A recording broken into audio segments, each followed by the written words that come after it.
Chapter 1. My name is Amanda. I'm 29 years old. I work as a nurse in a small hospital just outside of Northbrook Hills, a quiet little estate not many people have heard of. I've always been the kind of person who tries to do the right thing. I don't like drama. I don't like chaos. But sometimes life doesn't give you a choice. I was raised by a single mom named Joyce. She was loud, controlling, and always made sure I knew how hard she had it raising me. My dad left when I was 6, and she never missed a chance to remind me that if he hadn't run off, her life could have been better. Maybe it was true. But as a kid, I didn't know how to carry all that guilt she dumped on me. I just wanted to make her proud. My mom had 3 kids, me, my younger brother Travis, and my little sister Nicole. Nicole was the golden child. Anything she did was special. Travis could mess up 1,000 times and still be forgiven. But me? I was the one expected to clean up everyone's messes, take care of things when they went wrong, and smile through it all.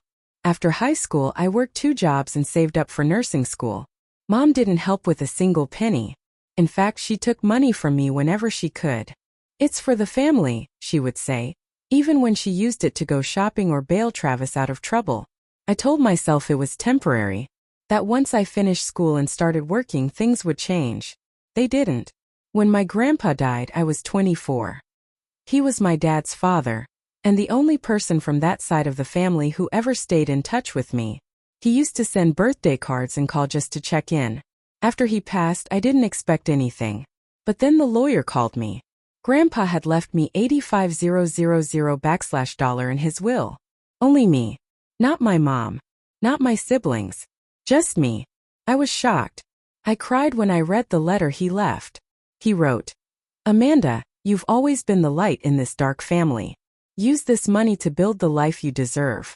Don't let them take it from you." I didn't tell anyone at first. I just put the money in a savings account and tried to move on. But secrets don't stay secrets in my family.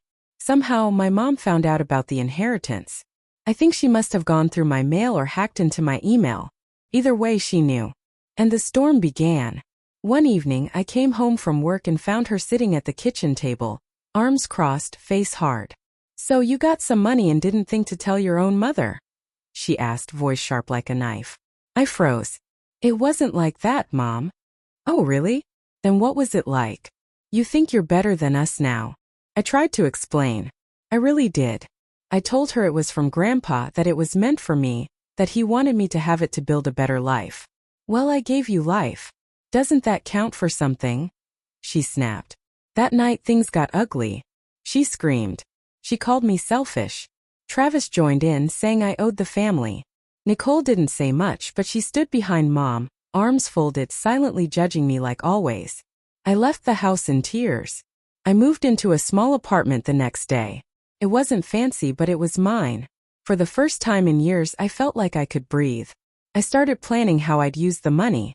I didn't blow it, I'm not like that. I paid off my student loans, fixed my car, and saved the rest. For a while I thought things might quiet down. They didn't.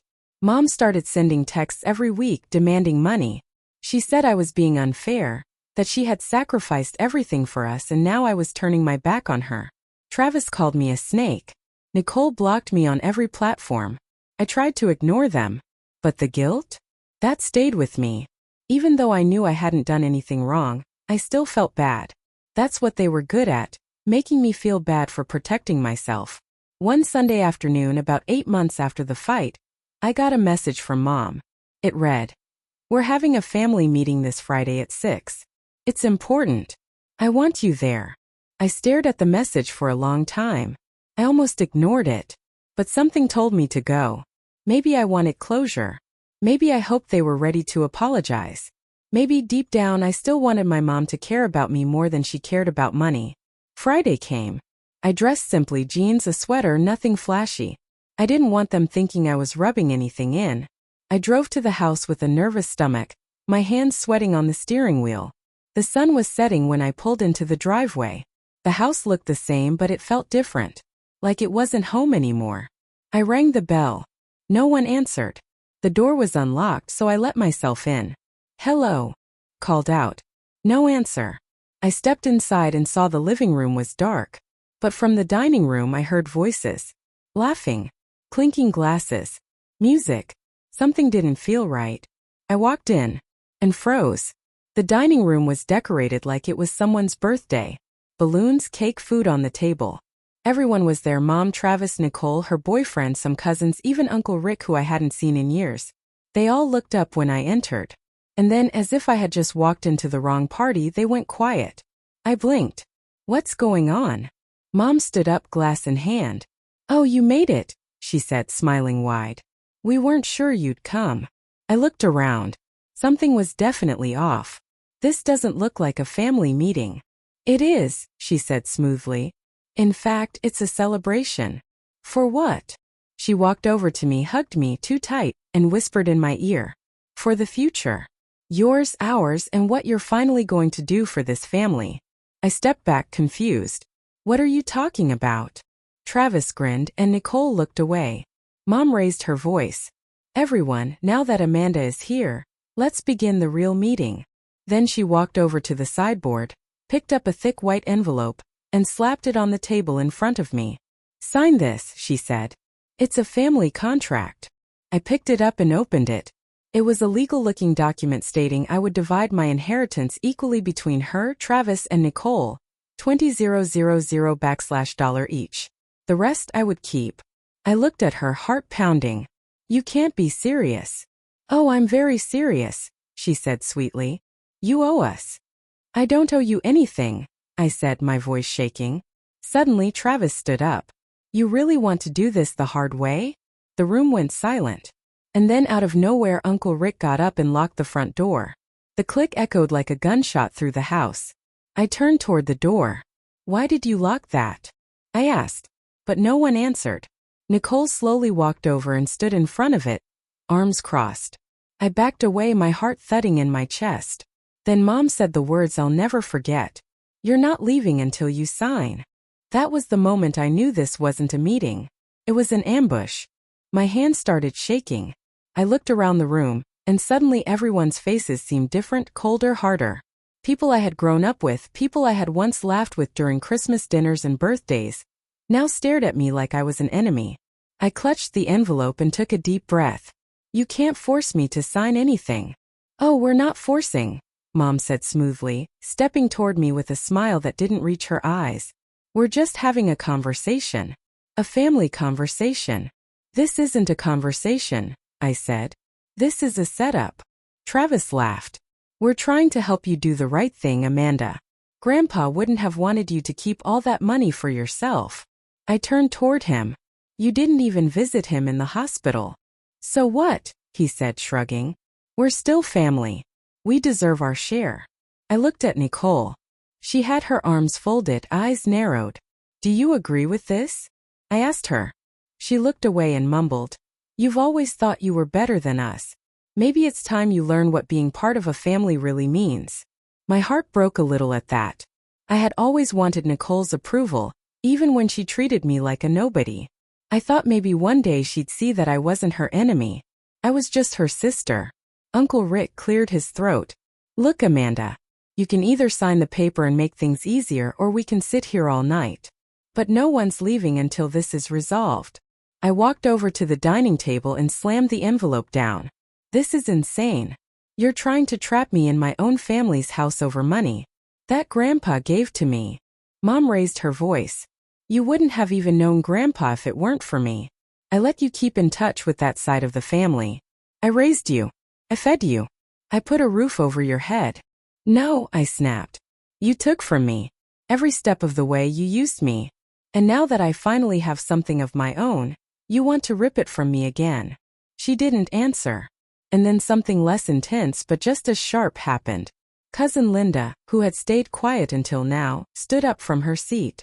Aunt Joyce, this doesn't feel right, she said. We can't force Amanda to give up her money. This isn't okay. Everyone turned toward her. You've said enough, Linda, Mom snapped. Sit down. No, Linda said. She's right. This feels like bullying. Amanda didn't steal the money. Grandpa gave it to her. Travis rolled his eyes.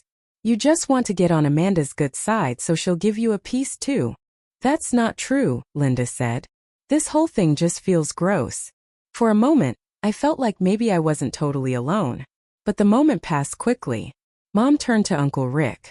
"Take her phone," she said, pointing at me. He moved toward me, hand outstretched. I stepped back. "Don't touch me." He didn't stop.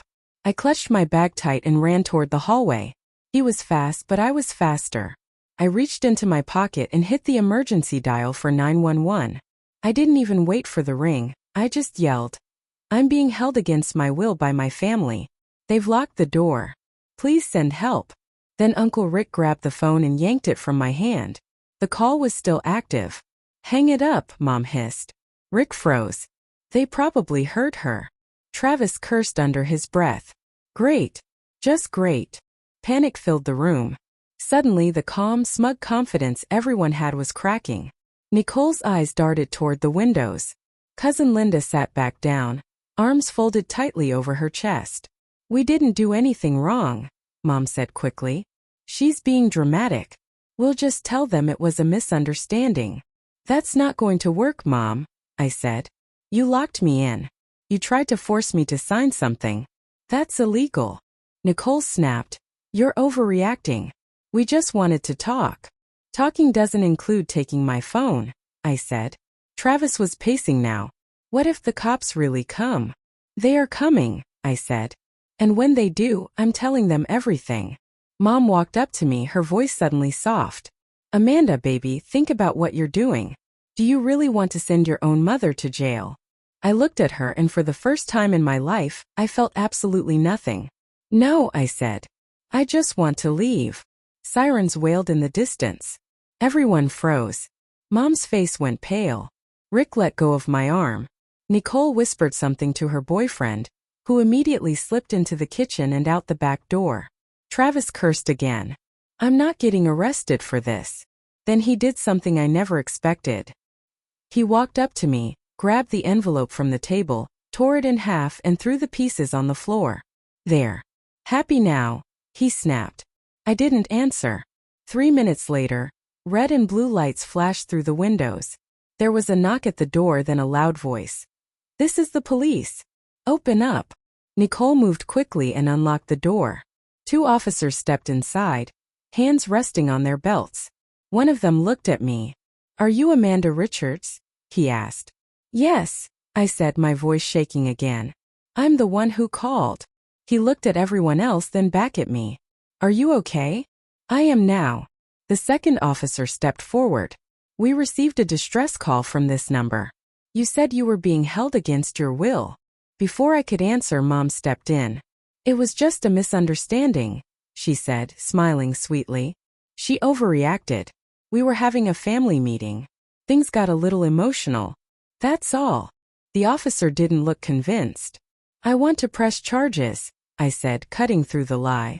"They locked me in the house. They took my phone. They tried to make me sign something." The first officer raised an eyebrow. "Is that true?"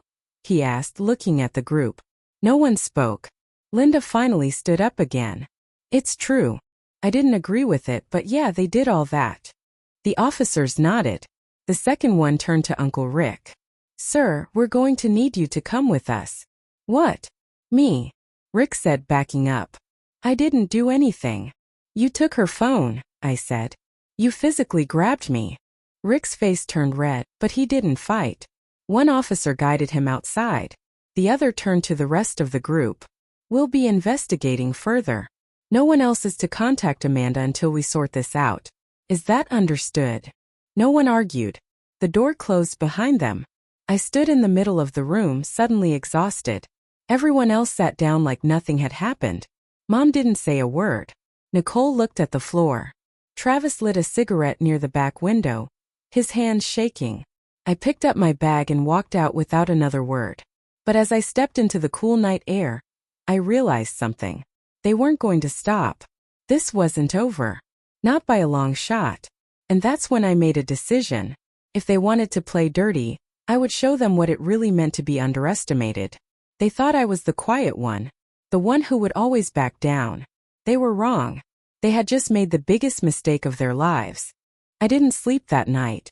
I sat on my couch in the dark, the glow of the street lamp outside casting shadows across my living room.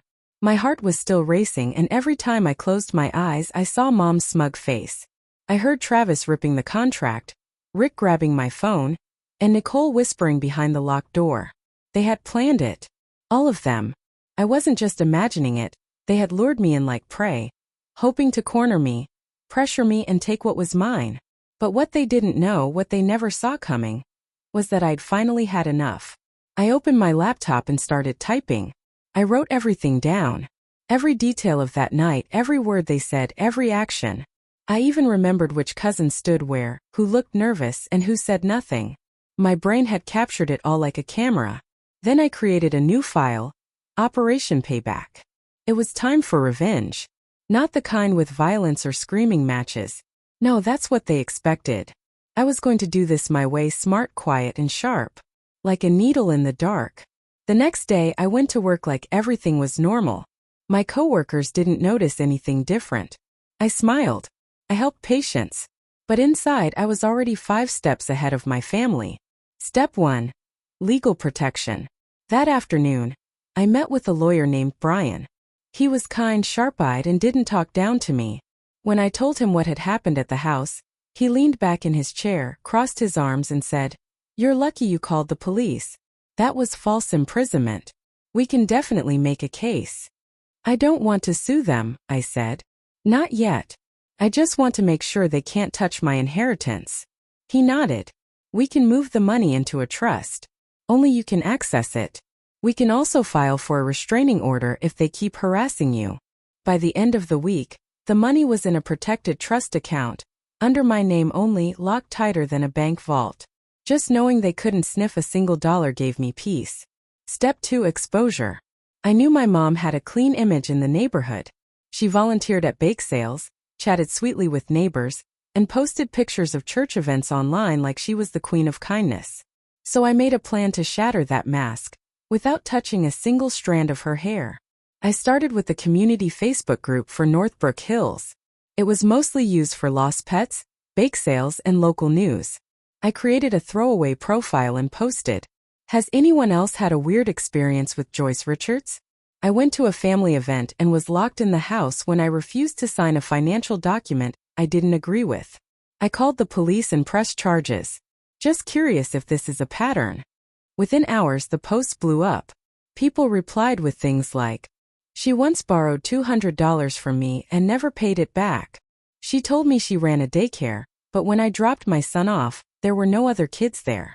We left immediately. She's always had weird energy. Sorry that happened to you." Mom had always cared more about image than truth. So I hit her where it hurt the most, her reputation. Step 3. Divide and conquer. I started reaching out to people in the family, quietly, carefully. First was cousin Linda. I invited her out for coffee and thanked her for speaking up that night. She looked relieved to talk to someone outside the madness. "You were right," she said. I felt like I was in a movie. I couldn't believe they actually locked the door. "Did they plan it ahead of time?" She nodded. "Yeah. Your mom called earlier in the week and told everyone you were coming into money and that we were going to have a celebration. But then she started hinting that you owed the family, that it was time you paid your dues. Did anyone speak up?" "No one dared. Travis and your mom shut everyone down. Nicole just sat there." I sipped my coffee. "Thanks for being honest." "You should be careful," Linda warned. "They're mad. Really mad." I smiled. "Good. Let them be." For the next few weeks I lived in silence, but I was busy. I filed a formal police report with Officer Lane, the one who responded to my call. I also reported the incident to my workplace just in case my family tried anything crazy there. I made sure they had no access to my apartment, phone records, or financials. I blocked them all: Mom, Travis, Nicole, every number, every email, every social media account. They were locked out of my life like I had been locked in that house. That's when the less extreme thing happened. A letter showed up in my mailbox. No return address. Just my name on the front. I opened it. Inside was a short, messy note that read, "You think you're safe. But family doesn't forget. You'll get what's coming." No signature. But I knew who sent it. Travis. The handwriting was familiar, rushed, the kind he used on birthday cards when we were kids. He never signed his name. He probably thought it would protect him. I didn't report it, not yet. I wanted him to feel like I hadn't noticed, like I wasn't worried. But in truth, I started carrying pepper spray in my purse. I even installed a security camera at my front door and upgraded the locks. They were spiraling, and I was just getting started. Then one Saturday evening, something happened that kicked the story into overdrive. I was on my way back from the grocery store when I noticed a car parked across the street from my apartment. It was a black SUV, tinted windows, just sitting there. I didn't think much of it at first, until I saw the same car 2 days later. And again the next night. Always parked across the street. Never moving. Always when I got home. The fourth night I snapped a photo and sent it to a friend of mine from work, James, an ER nurse who used to be a cop. He still had contacts. "That looks like surveillance," he messaged back. "Could be nothing. But if they're watching you, you need to start documenting it. Get plates. Get video. And don't confront them alone." That night I sat by my window, heart racing, camera in hand. The car was back. At exactly 9:02 p.m., the passenger window rolled down. A hand came out. And then something slid through the window and hit the ground. It was a photo of me, taken earlier that day, standing at the bank. Written on the back in thick black marker. Tick-tock. I ran outside, but the car peeled off before I could get close. I picked up the photo with shaking hands. It wasn't just a threat. It was a message. They were watching. And they weren't done. But neither was I. This wasn't just about money anymore. This was war. I didn't sleep again that night. The photo sat on my kitchen table, taunting me. My face frozen mid-step outside the bank with those 2 words on the back. Tick-tock. It wasn't just a scare tactic. It was personal. Whoever dropped it knew my routine, where I banked even the time I left work. They were stalking me. I kept replaying everything that had happened up to this point. The family ambush. The attempted forced signature. The police report. The reputation hit I gave Mom online. And now this. And deep down I knew something even worse was coming. The next morning I went straight to the police station. Officer Lane, who had helped me before, met me at the front desk. "Another scare?" he asked after I showed him the photo. "This was left outside my apartment," I told him. "They've been watching me. I think it's my brother Travis. He's escalating." He looked at the photo, nodding. "We'll open a formal stalking case. Do you have any footage of the car?" "Yes." I pulled out my phone and showed him the video from my front porch cam. The license plate was blurry, but the shape of the SUV was clear. And the timestamp matched my report. "Black Yukon. This helps," he said. "I'll put in a request to monitor your area more closely. In the meantime, don't go anywhere alone. If you feel threatened, call immediately." I nodded. "I've already changed all my locks. I've got cameras. I'm not playing games with them." He gave a half smile. "You've handled this better than most would. Keep your guard up." I thanked him and left, but I didn't go home right away. Instead, I drove to a quiet coffee shop across town and opened my laptop. It was time for the next phase of my plan. I started digging. Step 4. Hit them where it really hurts, their secrets. I began with Nicole. My sister had always been careful, but I remembered something from years ago. A whispered story about a job she lost. Something about her borrowing money from her employer. I searched for her name alongside local company listings, scrolling until I found it. Roseview Dental Spa. It was a small business, family-owned. I called them. "Hi. I'm doing a background check on someone named Nicole Richards. I believe she worked with you a few years ago." The receptionist paused. Let me check." A moment later, a man got on the line. "Who is this?" "I'm just a private citizen doing some research. Can you confirm if Nicole Richards worked for you?" He sighed. "Yes, she did." "Why? Was there an incident?" I asked. Another pause. "Look, I'm not supposed to say this, but yeah. She was caught pocketing payments from clients and editing invoices. We didn't press charges, but we let her go quietly." Bingo. Step 5. Documentation. I printed out everything. I made folders: Nicole's folder, Travis's folder, Mom's. I even added newspaper clippings, old Facebook posts, screenshots of texts, and any shady detail I could find. And then something less intense but disturbing happened. I received a text from an unknown number. You think digging around in the past is going to save you? You don't know what you've started. I didn't reply, but I took the number and traced it online. It led back to a prepaid burner phone. Cowards. They were trying to spook me, but they were losing control. Meanwhile, the Facebook post I'd made weeks ago was still growing. More people in Northbrook Hills were stepping forward. Complaints about Mom's lies, her borrowing money, her acting like a saint in public and a snake in private. One woman even messaged me privately. I babysat for your family when you were little. Your mom would leave for hours and come back with expensive shopping bags. She never paid me in full. I always felt sorry for you. I cried reading that. Not because I was sad, but because I finally felt seen. Then came the next extreme event. It was a Saturday morning.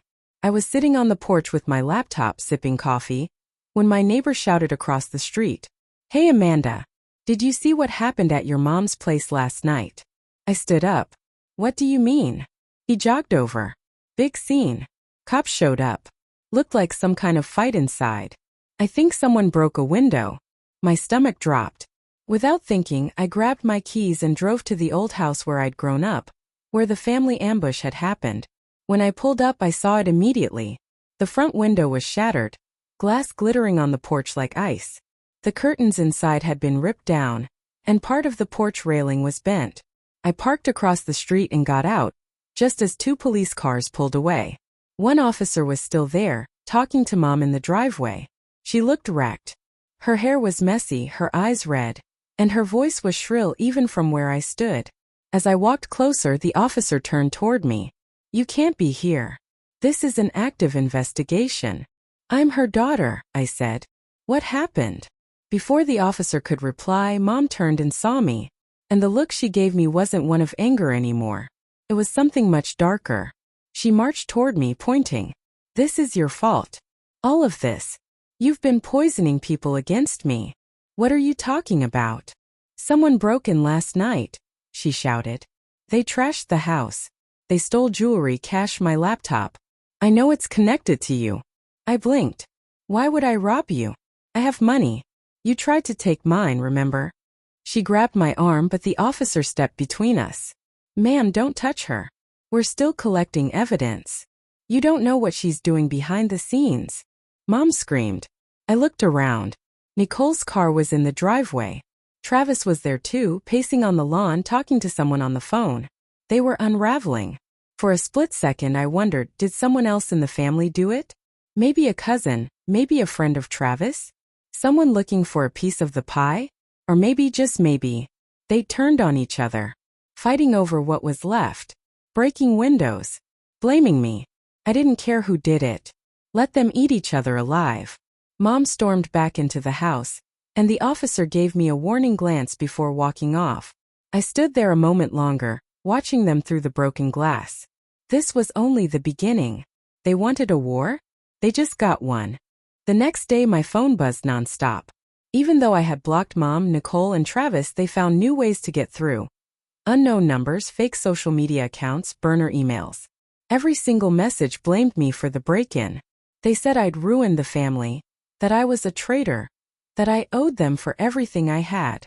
I ignored them all, but I knew they weren't done. Not even close. I went back to the police station and gave Officer Lane all the new messages. He documented everything, even the photos of the broken window and Mom grabbing me. He promised they were close to filing charges if anything else happened. I thanked him and left, but instead of going home, I drove to an old warehouse on the edge of town. It belonged to my friend Monica's uncle, a retired PI. He let me borrow a small back office to work in private. No one knew I was there. Not even Monica. I wanted this part of the plan completely off the radar. I pinned everything I had to the wall. Notes, screenshots, names, timelines. I stared at the evidence for hours. And then it hit me. Mom's laptop was stolen. She claimed someone broke in and took it. But what if she wasn't lying? What if someone really did take it? And what if that someone wasn't from outside the family but inside? I remembered Linda's warning. How some of the cousins were scared but didn't speak up.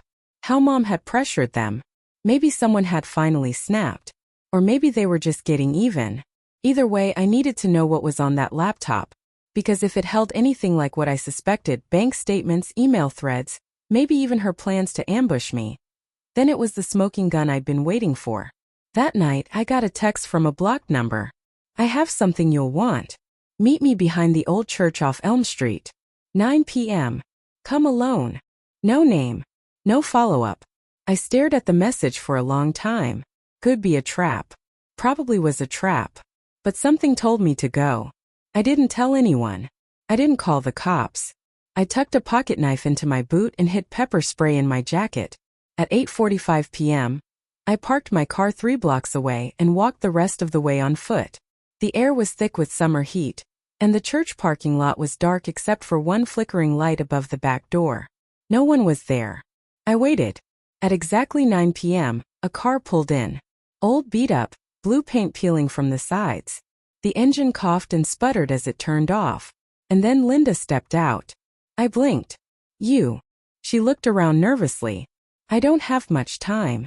Travis and Nicole are losing it. Your mom's acting like a mob boss." But I couldn't keep quiet anymore. She reached into the back seat and pulled out a laptop. My breath caught. "You took it." "No," she said quickly. "It wasn't me. One of Travis's old friends broke in. They thought they'd find money or valuables. Instead, they found this. The guy didn't want to keep it, it spooked him. So he gave it to me since he knew I was family." I stepped closer. "What's on it?" She bit her lip. "You're gonna want to sit down for this." We walked around to the church steps and sat down together. She opened the laptop and typed in the password. It opened right away, no lock screen, no encryption. Mom had always thought she was smarter than everyone else. Inside were folders labeled with names. Travis, Nicole, Amanda, Linda, Dad. Asterisk asterisk. Pointed to mine. "Open it." Linda did. Inside were emails. Dozens of them. From Mom to Travis and Nicole, discussing how to get Amanda to sign over the money. Talking about how I was too independent, how I owed them for my education, how I wouldn't cooperate willingly. So they had to apply pressure. Some of the emails were weeks old. She had been planning this long before Grandma's will even went through. One email said, "Don't worry about her calling the police. If we control the narrative, they'll think she's emotional. Just say she's unstable and making stuff up." I felt sick. Another file had a scanned copy of a fake document, something that looked like an amendment to Grandma's will. The date on it was just one day after her funeral. She was trying to forge legal paperwork. That's probably what she wanted me to sign that night. "Oh my God," I whispered. Linda nodded. "There's more." She clicked on Nicole's folder. It held dozens of audio recordings. Secret phone calls. Some with clients, some with Mom. In one of them, Nicole said, "Amanda's not gonna give it up. She's not stupid. We need to corner her. If we can't get it legally, we do it another way." I sat back stunned. They hadn't just tried to steal from me. They were building a full-blown scheme. Fake documents. Coerced meetings. Smear campaigns. "Why are you showing me this?" I asked. Linda looked down. "Because I should have spoken up earlier. I was scared, but now it's gone too far. And honestly, I think they're about to do something worse." "What do you mean?" "Nicole was talking about your job. I think they're planning to get you fired. Fake a complaint. Maybe mess with your car. I don't know." I stood up. "I need copies of all this." She handed me a flash drive. "Already done." I gave her a tight hug. "You just saved me." She shook her head. "I didn't do it for you. I did it because someone needs to stop her." I left with the laptop in the drive.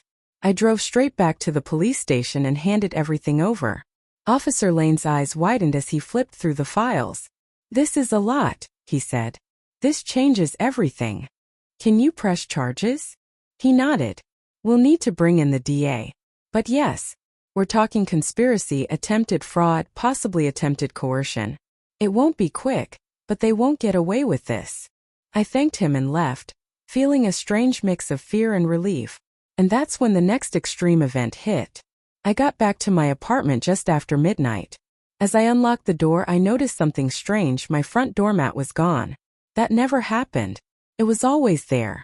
A small detail, but weird. I walked in slowly, heart pounding. And then I froze. My entire living room had been trashed. Couch cushions ripped open. Lamps smashed. My bookshelf knocked over. Pictures shattered. Drawers had been pulled out, dumped onto the floor. My laptop was gone. So was the folder with all the printed evidence. Someone had broken in. Someone had known I wasn't home. I backed out of the apartment and ran to a neighbor's door, banging until they opened up. "Call the police," I yelled. Someone broke into my place. As we waited for the cops to arrive, I looked back at the apartment I'd once called safe. Now it was a war zone. They were sending a message. They knew I had the files. And now they knew they were losing. But I wasn't scared anymore. I was furious. This wasn't just about inheritance anymore. It was about justice. And they were about to find out what happens when you try to destroy someone who has nothing left to lose. The sirens echoed through my apartment complex like a warning bell in the dead of night. 2 police cruisers pulled up fast, lights spinning red and blue across the shattered glass of my living room. I stood outside in my neighbor's doorway, arms folded tightly across my chest. I was still shaking, but not from fear this time. From fury.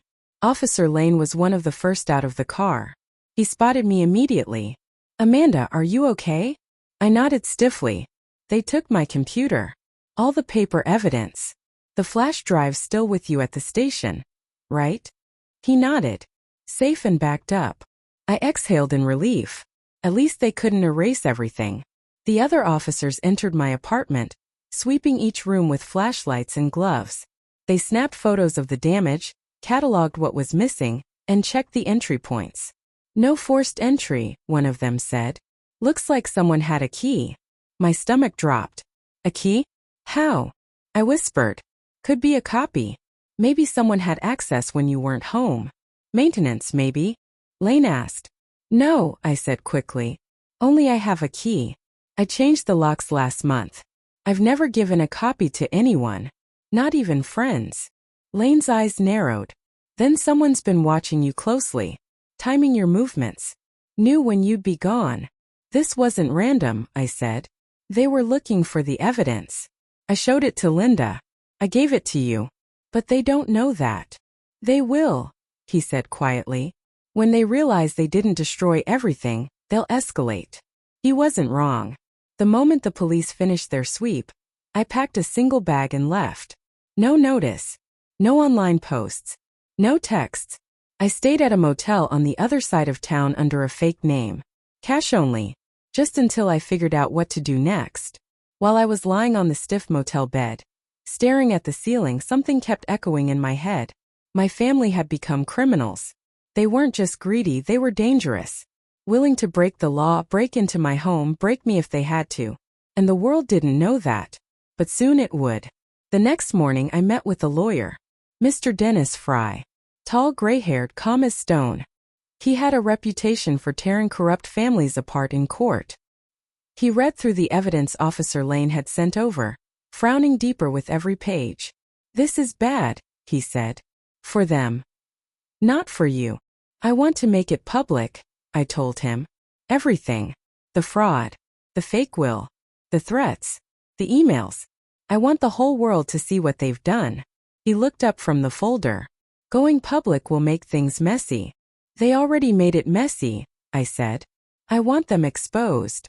He thought for a moment, then nodded. "We'll draft a civil suit for damages and attempted inheritance fraud. At the same time, I'll work with the DA to support the criminal case. But if you want to go public..." "I do." He leaned back. "Then we go big." We crafted a full media packet, copies of the emails, audio clips, and even a snippet of the fake will. All backed up, verified, and stamped by the police. And then I uploaded it to every platform I had. Facebook, Instagram, Reddit, YouTube, even a blog post titled, "My Family Tried to Steal My Inheritance. This is what I found on my mom's laptop." It went viral within 24 hours. People couldn't believe it. Thousands of comments poured in. "Who does this to their own daughter? This sounds like something out of a movie. I hope they rot in jail. You're so brave for standing up to them." My phone wouldn't stop buzzing, but this time it wasn't threats. It was support. Reporters wanted interviews. Survivors of toxic families were sharing their own stories. People were sending messages from all over the country, thanking me for standing up for myself. But not everyone was happy. That evening, while checking my messages at the motel, I received an email. No sender listed. No subject. Just one line. You just started a war you can't finish. I slammed the laptop shut. 2 hours later, I got a call from Officer Lane. Are you sitting down? He asked. Yes, I said quietly, heart thumping. We just received a call from Travis's lawyer. He's turning himself in. I blinked. What? Apparently, your post made some of his old friends and coworkers come forward. He panicked. He's trying to cut a deal. Says he'll give up your mom and Nicole in exchange for immunity. I sat there speechless. He admitted to being involved in the forgery of the will. Says he never thought it would go this far. Claimed your mom was the mastermind.